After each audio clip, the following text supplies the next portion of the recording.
नमस्कार, मी डॉक्टर अद्वैत गीते Asian Nobel hospital Ahmednagar येथे कार्यरत आहे। आज मी तुम्हाला मायग्रेन या विषयावर काही सांगू इच्छितो। मायग्रेन हा एक डोकेदुखीचा प्रकार आहे। हा कोणत्या पण वयोगटात आढळू शकतो, मुलांमध्ये पण आढळू शकतो व मोठ्या माणसांमध्ये पण आढळू शकतो। हा महिलांमध्ये खूप आढळतो आणि ह्याच्यामध्ये विशेषतः जे सिम्पटम असतात त्याच्यामध्ये डोकं दुखणं म्हणजे अर्धं डोकं दुखू शकतं किंवा पूर्ण डोकं दुखू शकतं।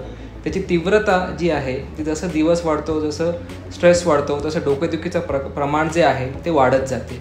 डोकेदुखीबरोबर उलटी, मळमळ, लाईट सहन न होणे किंवा आवाज सहन न होणे हे पण लक्षणे दिसून येतात। मायग्रेन हा जो प्रकार आहे हा लॉंग टर्म बेसिसवर कधी पण धोकादायक ठरू शकतो, ज्याच्यामध्ये पेशंटला बेशुद्धी येऊ शकते, कधीकधी मेंदूचा रक्तपुरवठा पण कमी होऊ शकतो, जे आपल्याला धोकादायक ठरू शकते।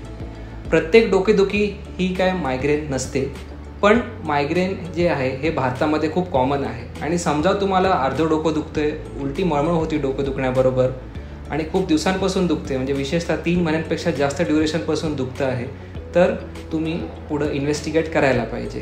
तर अशा प्रकारचे तपासण्या व उपचार एशियन नोबल हॉस्पिटल अहमदनगर येथे उपलब्ध आहेत, तरी गरजू रुग्णांनी याचा फायदा घ्यावा।